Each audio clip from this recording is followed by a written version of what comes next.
Hello and welcome to this lesson. My name is J. Aquid Double, and let us today look at permutation. All right, so without much delay, let us just jump into it. Okay, so today we'll be talking about permutation, and by definition, permutation is a way in which a set or a number of things can be ordered or arranged.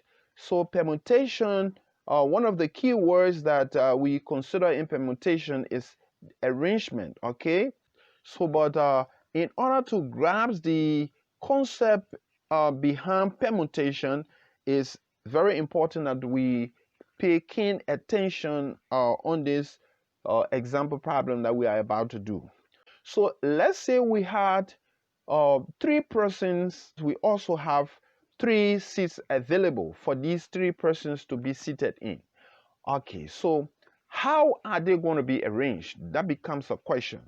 So what we will do here is for seat 1, we have three persons here, so there's a possibility that either of them can take the seat 1. So it's possible that A can sit in seat 1 or B or C. So we have three different possibilities of seat 1 being occupied. So we say three possibilities.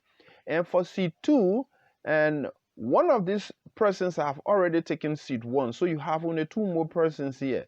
So for seat 2, you have two possibilities. And for C3, two persons have taken seats, so one person is left, so you have only one possibility. So in order to know the total number of ways we can arrange the three persons in these three seats is just simply to multiply the numbers, the 3 times 2 times 1. So we will just multiply them, 3 times 2 times 1, that will give us 6. So it means we have 6 possible arrangements for three persons having three seats available. So that becomes the permutation. So there are 6 different permutations that we can actually get from three persons having three seats available to them. So, and I want us to keenly look at this expression, this 3 times 2 times 1. In our previous video, when we talk about the factorial notation, we clearly said that factorial is taking a particular number and multiplying all whole numbers from that number going down to 1. So if you see this expression, 2 times or 3 times 2 times 1 is the same as 3 factorial, okay, because these numbers are actually being multiplied from 3 going down to 1. So we say it is 3 factorial. If you want to check out on that video, just click the card that is popping up right up here and you will follow up on that lesson. Or better still, I will also place the link in the description of this video. So let us see. Okay, but let us look at a more visible and more clearer way as to how the three persons will be arranged. So the possibilities are you could have the three chairs and they could be arranged A, B, and C. So A in seat 1, B in seat 2, C in seat 3. Or it could be A, C, B.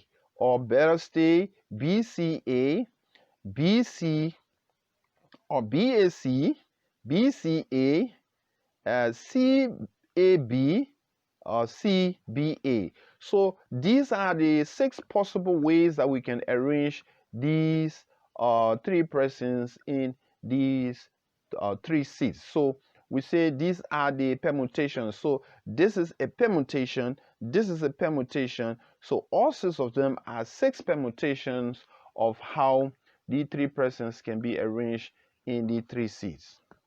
So we basically say that the permutation is just equals to 3 factorial. Okay, and this is why I want us to understand about the issue of factorial. Okay, so since we have 3 persons and 3 seats available, so we say the permutation is 3 factorial. Okay, so 3 factorial is just 3 times 2 times 1, which is equals to 6. So it means we have 6 permutation for this problem. So permutation, this is how permutation works. So factorials are very important in the manipulation of permutations. So, but let us see a more interesting example. Okay, so this time around we have 4 persons, but there are 2 seats available. So let's see the possible arrangements. So the possible arrangement in those 2 seats could either be A and B. So A and B could sit, and C and D could be standing up. Okay. All right. So or you will have AC, AD, BA, BC, BD, CA, CB, CD, DA, DB, or DC. So these are the possible ways that the 4 could be arranged in the 2 C's, taking only 2 at a time. Okay, so we say the total number of ways 1, 2, 3, 4, 5, 6, 7, 8, 9, 10, 11, 12.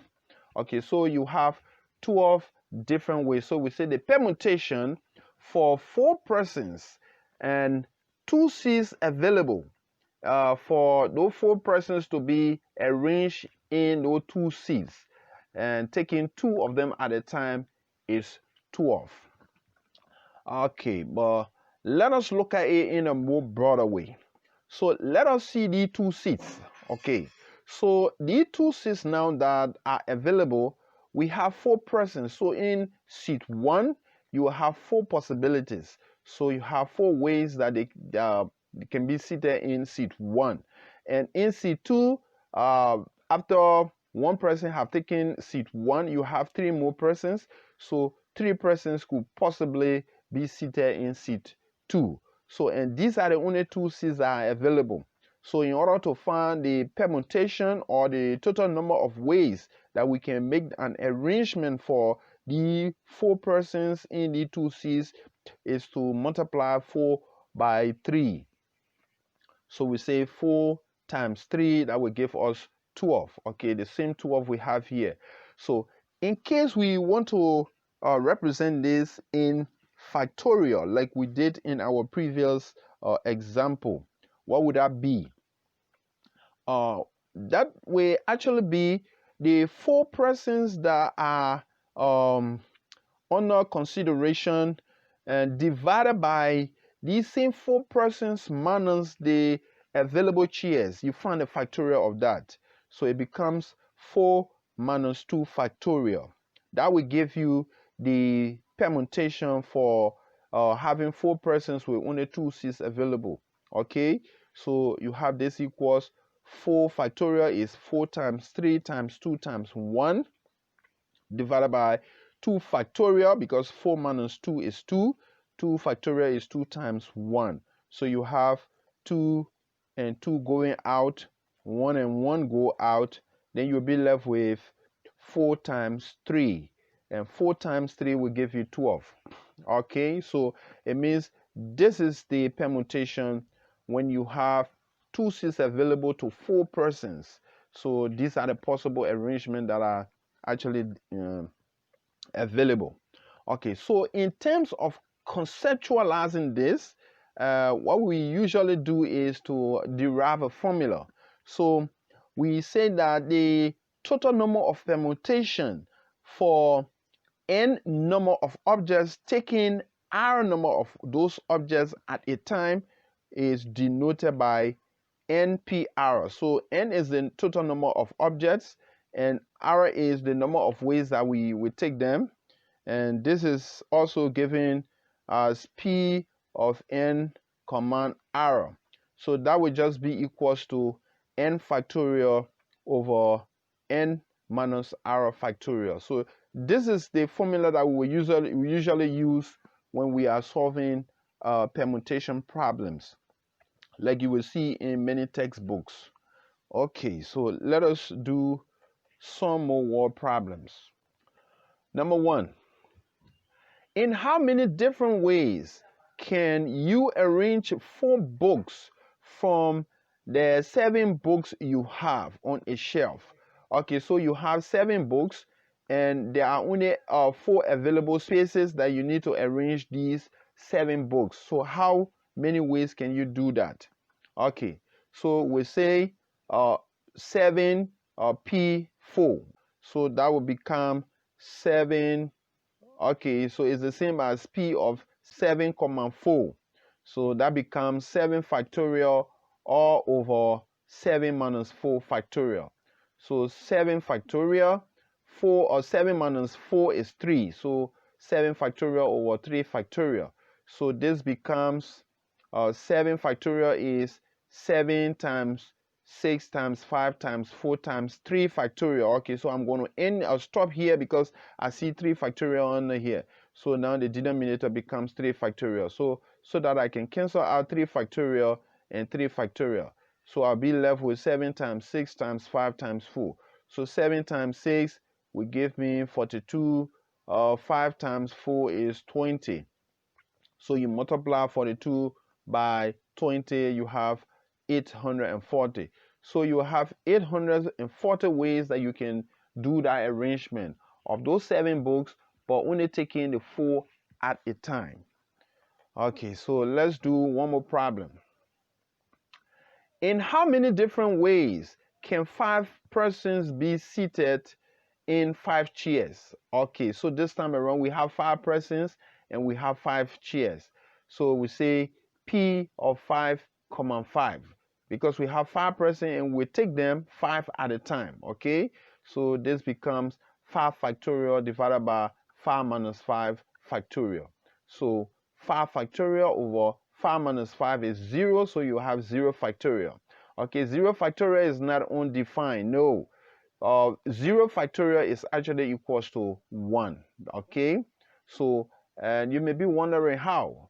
But if you have empty set, okay, how many ways can you arrange empty set? It's just one way. It's not 0 way. Okay, so it means 0 factorial is 1. Okay, so you have 5 divided by 1. Okay, so 5 factorial is 5 times 4 times 3 times 2 times 1 divided by 0 factorial, which is 1. So 5 times 4 is 20, and 3 times 2 is 6, times 1 is just 6.